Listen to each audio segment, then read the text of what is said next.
The moment Adrian Westfield finished laughing at my salary request, I knew exactly how this would end.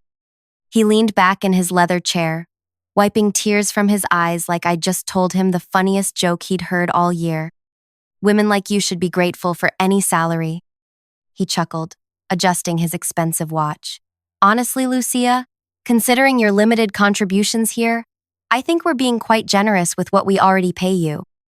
I smiled warmly and nodded. You're absolutely right, Adrian. I really appreciate you taking the time to explain that to me. I value working here so much, and I'm grateful for everything this company has given me. His eyebrows raised slightly at my response, probably expecting pushback or tears. Instead, I gathered my annual review papers, thanked him again for his honesty, and walked back to my desk with that same genuine smile. Before I dive deeper into what happened next, could you please take a few seconds to tell me in the comments where you're listening from? Because I want to know where my story is reaching. And please like, subscribe, and hit the bell, because what I'm about to share with you changed everything, and I think you'll want to hear how this unfolds. My name is Lucia Monteverde, and for 2 years I'd been working as a mid-level operations coordinator at Hartwell Associates, a boutique consulting firm that specialized in luxury brand management.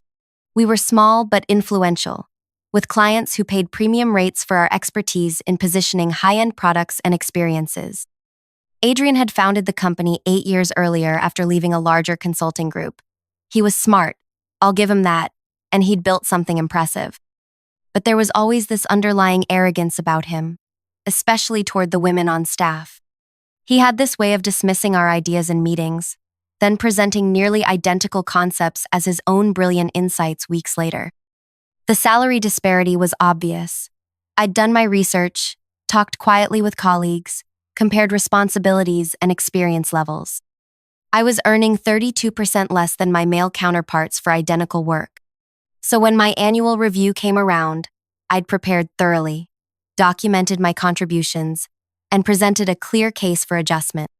His reaction told me everything I needed to know about who Adrian Westfield really was beneath the polished exterior. What he didn't know was that I'd recognized his name the day I interviewed at Hartwell Associates. Not because of the consulting firm, but because my father had mentioned him several months earlier during one of our weekly phone calls. There's this gallery owner who won't leave me alone, Papa had said, sounding mildly amused but mostly exhausted. Adrian something. He keeps flying to exhibitions, sending elaborate proposals through my representation team. He's apparently building some private gallery space and desperately wants to host my retrospective.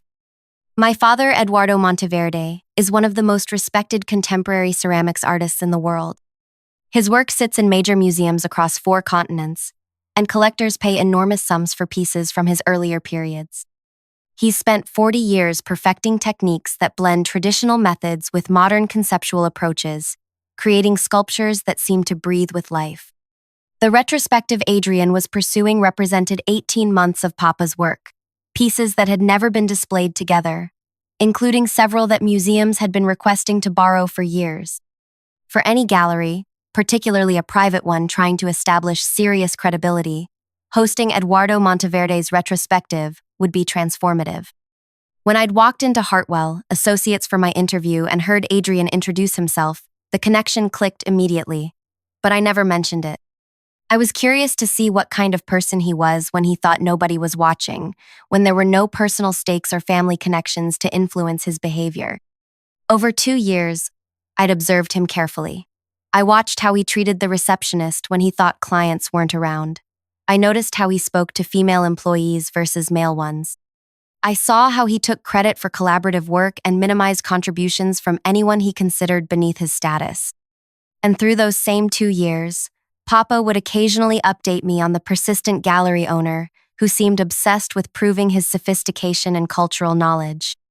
He's written me 3 more letters, Papa would say, laughing softly.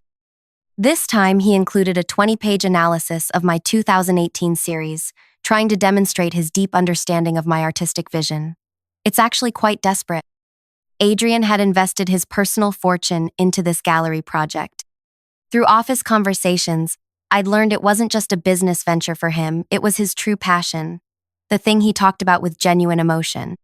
He'd spent years cultivating relationships in the art world, studying movements and artists, transforming himself from a consultant into what he believed was a serious cultural patron.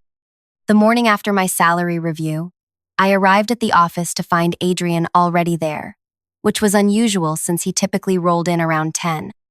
He was standing by the main window, still wearing yesterday's shirt, looking like he hadn't slept. When he saw me, his face went completely white. "Lucia," he said, his voice barely above a whisper, "I need to speak with you immediately." I set down my bag and followed him into his office, maintaining the same pleasant demeanor I'd had the day before. He closed the door and turned to face me, his hands visibly trembling. "Your father," he said. "Eduardo Monteverde. That's your father." I nodded. "Yes, he is." "Why didn't you ever mention this?" "You never asked about my family," I replied honestly. "We don't typically discuss personal backgrounds here, do we?" His face crumpled as the full weight of the situation hit him. For 18 months, he'd been crafting this elaborate courtship of my father, presenting himself as a refined patron of the arts, someone worthy of hosting the most important exhibition of Papa's career. He'd flown to gallery openings in 3 different countries, sent carefully worded proposals through official channels, and invested enormous time and money into proving his cultural credibility. And the entire time, he'd been treating the artist's daughter like she was barely worth her paycheck. "Lucia, please, you have to understand." "Understand what?" I asked gently. "Yesterday, when we talked about your salary, I didn't realize." I watched him struggle to find words that could somehow undo what he'd revealed about himself. But there was no taking back the dismissive laughter, the casual cruelty, the assumption that I should be grateful for scraps. "Adrian, you don't need to explain anything to me," I said. "You were being honest about how you see my value here. I appreciate honesty. But your father, the retrospective, what about it?" He looked desperately around his office, grasping for some way to salvage the situation. Do you discuss work with him?" "Of course," I said simply. "We talk every week. Family dinner conversations, you know how it is. We share what's happening in our lives." The color drained from his face entirely. He understood now that there was no controlling this narrative, no way to manage the information flow. Papa would naturally hear about my work experiences through normal family conversation, the way children share their lives with parents who care about them. Adrian had spent years trying to convince my father that he was sophisticated, enlightened, someone who understood and respected artistic vision and the people who create beautiful things. But you can't respect art while disrespecting the artist's daughter. You can't claim to value creativity while dismissing the contributions of creative people. The devastating beauty of the situation was that I didn't need to do anything vindictive or dramatic. I just needed to be myself, a daughter who talks to her father about her life. "Lucia, please," Adrian whispered. "That retrospective means everything to me. It's not just business, it's my life's work. I've spent 8 years building towards something like this." I genuinely felt sorry for him in that moment, watching someone realize they'd destroyed their deepest dream through their own character flaws. But sympathy doesn't erase what someone reveals about themselves when they think there are no consequences. "Adrian, I would never say anything negative about you to my father," I said truthfully. "I don't gossip or complain about work. But when he asks how my job is going, how I'm being treated, whether I feel valued here, I answer honestly. That's what families do." He sank into his chair, understanding that the retrospective was already lost. Not because I would sabotage him, but because decent parents don't celebrate people who mistreat their children. My father would never work with someone who had dismissed his daughter's worth with laughter. Over the next several days, I watched Adrian transform into a different person. He started greeting me with nervous enthusiasm, asking about my projects with exaggerated interest, suggesting responsibilities that would better utilize my unique perspectives. It was painful to witness this desperate attempt to retroactively become the respectful employer he should have been all along. But respect that only emerges after someone discovers your connections isn't really respect at all. It's fear dressed up as courtesy. The phone call came on a Tuesday morning. Adrian's assistant knocked on my cubicle wall and told me he needed to see me immediately. When I entered his office, he was holding his phone with a stricken expression. "Your father's representation team just called," he said quietly. "They're declining the retrospective proposal. They said he's decided to work with other gallery partners for the foreseeable future." I nodded, unsurprised. Papa had probably made that decision during our Sunday dinner conversation, when I'd mentioned feeling undervalued at work and considering other opportunities. "Did they give a reason?" I asked. "They said he felt the gallery wouldn't be the right cultural fit." Adrian's voice cracked slightly. "Lucia, please, if there's anything I can do, any way to fix this." "There's nothing to fix," I said gently. "My father makes his own decisions about his work based on his own values. I would never presume to influence those choices." Which was completely true. I hadn't asked Papa to reject Adrian's proposal or even mentioned Adrian by name. I'd simply been honest about my work experience when he'd asked about my well-being, the way any caring parent would. But Papa was brilliant at reading between the lines. When your daughter mentions feeling dismissed and undervalued by her employer, and that employer happens to be desperately courting your professional collaboration, the implications become clear quickly. The gallery project didn't just lose the retrospective, it lost all credibility in serious art circles. Word travels fast in that world, and when Eduardo Monteverde declines to work with someone, other artists notice. Within weeks, several other planned exhibitions fell through. Adrian's dream of cultural legitimacy crumbled not through any vindictive action, but through the simple reality that character matters in relationships. He tried one last desperate gesture, offering me a promotion and substantial salary increase. But by then, I'd already accepted a position with a competing firm that had headhunted me after hearing about my availability. They offered 30% more than what Adrian was now frantically proposing, plus genuine respect for my expertise. On my last day at Hartwell Associates, Adrian stopped by my desk as I was packing my personal items. He looked like he'd aged 5 years in 5 weeks. "I want you to know," he said quietly, "that I realize now how wrong I was about everything. About your contributions, about your value, about who you are." I looked up at him, this man who had built his entire identity around being sophisticated and perceptive, yet had completely failed to recognize talent and worth when it was sitting 3 cubicles away from his office. "Adrian," I said, "the saddest part isn't that you were wrong about me. It's that you were wrong about yourself. You thought you could appreciate art while dismissing artists. You thought you could understand beauty while being ugly to people. That's not how any of this works."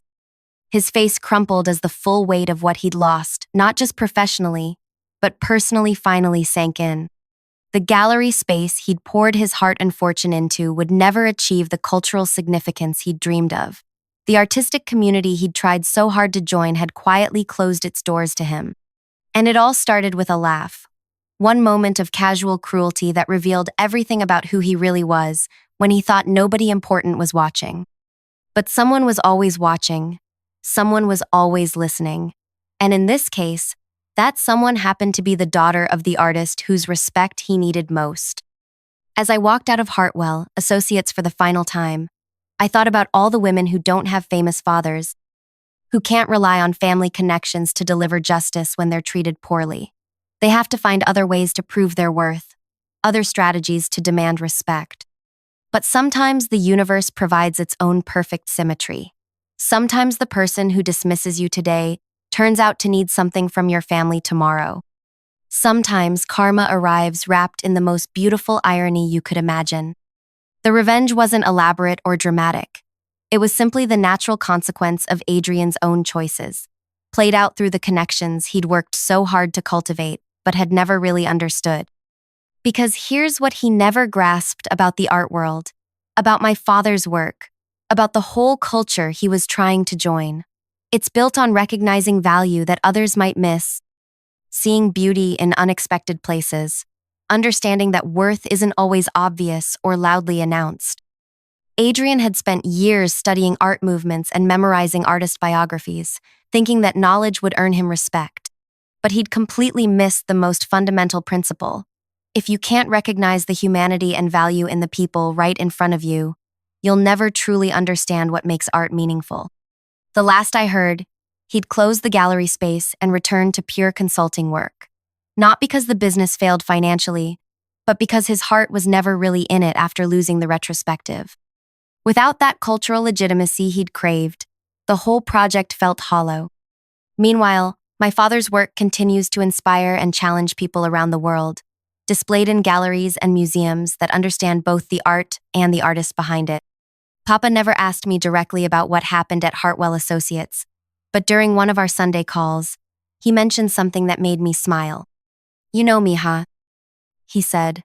"I've learned that the best way to judge someone's character isn't by how they treat important people, but by how they treat people they think don't matter. That tells you everything you need to know about who they really are." I agreed completely, thinking about Adrian's laughter echoing in that office, and how it had ultimately echoed back to destroy everything he'd worked toward. But what happened next changed everything even more dramatically, in ways I never could have anticipated. 3 months after leaving Hartwell Associates, I was settling into my new role when I received a call that I never expected. It was from Diana Rothschild, the head curator at the Metropolitan Museum's Contemporary Art Division. "Lucia, I hope you don't mind me reaching out directly," she said. "Your father gave me your number. We've been following the situation with the Westfield Gallery, and frankly, we're concerned about some patterns we've been noticing in how certain gallerists have been approaching artists." I was confused. "I'm not sure I understand."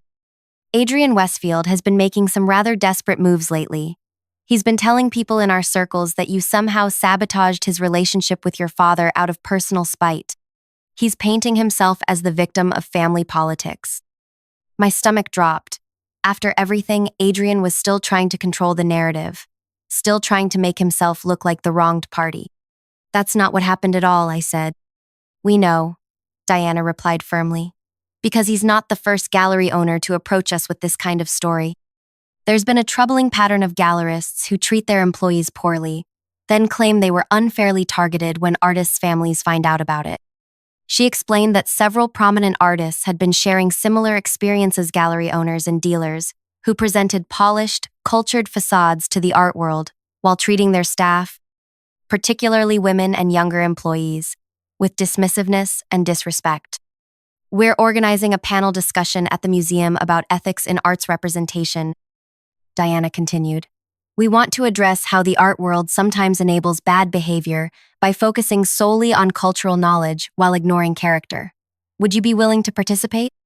I was stunned. What had started as a personal experience with workplace discrimination was apparently part of a much larger conversation happening in art circles. "I don't know if I'm qualified to speak about that," I said hesitantly. "Lucia, you're exactly who needs to be speaking about this. You experienced the intersection of these issues firsthand. And your perspective as someone who works outside the traditional art world but has family connections to it is invaluable." The panel was scheduled for 6 weeks later, and as word spread about the topic, something unexpected happened. Other employees from galleries and art institutions began reaching out, sharing their own stories of mistreatment by people who presented themselves as sophisticated patrons of culture. One woman told me about a gallery director who sexually harassed female interns while giving speeches about the empowerment themes in women's art. Another described a museum administrator who paid female staff significantly less while publicly championing feminist artists. The stories kept coming, and a picture emerged of systematic problems in an industry that prided itself on progressive values and cultural sophistication. Meanwhile, Adrian's attempts to rehabilitate his reputation were backfiring spectacularly. He'd started giving interviews to art industry publications, positioning himself as someone who had been unfairly targeted by cancel culture and family nepotism. But every time he spoke publicly, he revealed more about his true character. In one particularly damaging interview, he actually said, "I've always treated my employees fairly, but some people expect special treatment just because of their family connections." The irony was lost on him completely. He was simultaneously admitting that he only reconsidered his treatment of me after discovering my family connections, while claiming that family connections shouldn't matter. Papa called me after reading that interview. "Mija," he said, his voice tight with controlled anger, I want you to know that I've spoken with several colleagues about this situation. We're going to make sure everyone understands exactly what kind of person Adrian Westfield is. Papa, you don't need to. Yes, I do, he interrupted. This isn't just about you anymore. This man is trying to damage your reputation to save his own. That's not acceptable. Within days, a statement appeared on my father's official website and social media accounts. It was carefully worded, but devastating. I recently became aware that gallery owner Adrian Westfield has been publicly discussing his declined proposal for representing my work, suggesting that personal family dynamics influenced my decision.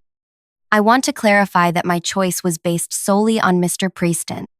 Westfield's demonstrated character and values, which became apparent through his treatment of employees, particularly my daughter, who worked at his consulting firm. Art is about recognizing and celebrating human dignity and worth. I cannot support institutions or individuals who fail to uphold these basic principles in their daily interactions. The statement was shared hundreds of times within the art community. Other prominent artists began posting their own thoughts about the importance of character in cultural institutions. Gallery employees started speaking more openly about their experiences. Adrian's reputation didn't just suffer, it completely collapsed. But what happened next was even more devastating for him personally. His wife, Margaret, whom I'd met briefly at a few company events, filed for divorce. I learned about this through my former colleague Bethany, who still worked at Hartwell Associates. She called me 3 weeks after Papa's statement went public. "Lucia, you need to hear what's happening here," she said, her voice shaking with disbelief. "Margaret found out about everything. Not just how Adrian treated you, but about all the money he'd been spending on the gallery project without telling her. Apparently, Adrian had been using their joint savings and even their children's college funds to finance his cultural ambitions. Margaret had thought they were investing in gallery space for his retirement hobby, not that he was gambling their entire financial future on becoming a major art world player. She said the final straw wasn't even the money," Bethany continued. "It was reading your father's statement and realizing that her husband was the kind of person who would laugh at someone asking for fair pay, then try to destroy their reputation when there were consequences." The divorce proceedings revealed the full extent of Adrian's financial desperation. He'd taken out loans against their house, maxed out credit cards, and borrowed money from business partners to fund his gallery dreams. The retrospective rejection hadn't just ended his cultural aspirations, it had triggered a complete financial collapse. But the most brutal revelation came during the divorce mediation. Margaret's lawyer had requested character witnesses, and several former Hartwell Associates employees agreed to testify about Adrian's workplace behavior. They described a pattern of discrimination, particularly against women, that went far beyond what had happened to me. There were stories of pregnancy discrimination, sexual harassment, and systematic undervaluation of female employees' contributions. Margaret later told friends that she felt like she'd been married to a stranger. The man who came home every night talking about art and beauty and cultural significance was the same person who treated women as disposable and worthless during the day. The panel discussion at the Metropolitan Museum became a major event, with standing room only and live streaming to reach broader audiences. I shared my story, but so did a dozen other people who had experienced similar situations throughout the art world. The conversation expanded beyond just workplace issues. Artists began questioning their relationships with galleries and institutions that claimed to support progressive values while maintaining toxic internal cultures. Several major galleries implemented new policies around employee treatment and transparent pay scales. Museums began including character assessments and employee feedback in their evaluation processes for potential partners and board members. Adrian's consulting business, meanwhile, was hemorrhaging clients. Companies that had worked with Hartwell Associates for years were quietly moving their accounts elsewhere. The art world might seem separate from corporate consulting, but there's significant overlap in clientele, especially among luxury brands. Nobody wanted to be associated with someone who had become a symbol of hypocrisy and workplace discrimination. 6 months after the museum panel, I received an unexpected letter. It was from Adrian, handwritten on plain paper, not his usual expensive letterhead. "Lucia," it began, I know I have no right to contact you, and I understand if you don't read this. But I need you to know that I finally understand what I destroyed, not just for myself, but for everyone around me. Losing the retrospective was devastating, but it was nothing compared to losing my family's respect. My daughter won't speak to me. She said she's ashamed to share my name. My son asked me why I thought it was okay to treat people badly just because I could get away with it. I've been in therapy trying to understand how I became someone who could laugh at another person's worth. The therapist asked me when I started believing that success meant having the right to diminish others. I couldn't answer because I don't remember becoming that person. I'm not writing to ask for forgiveness or to try to fix what I broke. I just wanted you to know that your father was right about character being everything. I spent years studying art and completely missed the point of what makes it beautiful. I hope your new position values you the way you deserve. I hope other employers learn from my failures before they destroy good people's trust and fairness. The letter was signed simply Adrian, with no title or company affiliation. I never responded to it, but I kept the letter. Not out of forgiveness, but as a reminder of how completely someone can misunderstand their own life until the consequences catch up with them. The most beautiful irony of the entire situation was that my father's retrospective, when it finally happened 2 years later, was hosted by a collaborative of 3 museums working together. It became one of the most celebrated exhibitions of contemporary ceramics in recent history, reaching audiences that Adrien's private gallery never could have attracted. Papa dedicated the exhibition catalog to all the people whose worth is dismissed daily by those who mistake power for wisdom. At the opening reception, surrounded by art lovers and collectors and critics who genuinely understood the connection between beauty and humanity, I thought about Adrien's laughter echoing in that office. How that single moment of casual cruelty had unraveled everything he thought he'd built. The revenge wasn't something I had plotted or planned. It was simply the natural result of someone revealing their true character at exactly the wrong moment to exactly the wrong person. But the lasting impact went far beyond one man's downfall. The conversations that started with my story helped change how an entire industry thinks about the relationship between cultural sophistication and basic human decency. Because here's what Adrian never understood, and what I learned from watching everything unfold. You can't separate your character from your achievements. You can't claim to value beauty while being ugly to people. You can't understand art if you don't understand humanity. The art world, for all its flaws, ultimately recognizes authentic worth. And authenticity includes how you treat people when you think nobody important is watching. But somebody is always watching. Somebody is always listening. And sometimes that somebody turns out to be connected to everything you thought you wanted most. Adrian learned that lesson too late to save his dreams, his family, or his reputation. But maybe his failure can teach others to examine their own character before it's too late to change. If you've made it this far in my story, I want to ask you something. Think about how you treat people when you think there are no consequences. Think about whether you're building your success on a foundation that can withstand scrutiny from the people who matter most. Because karma doesn't always arrive as dramatically as it did in my situation.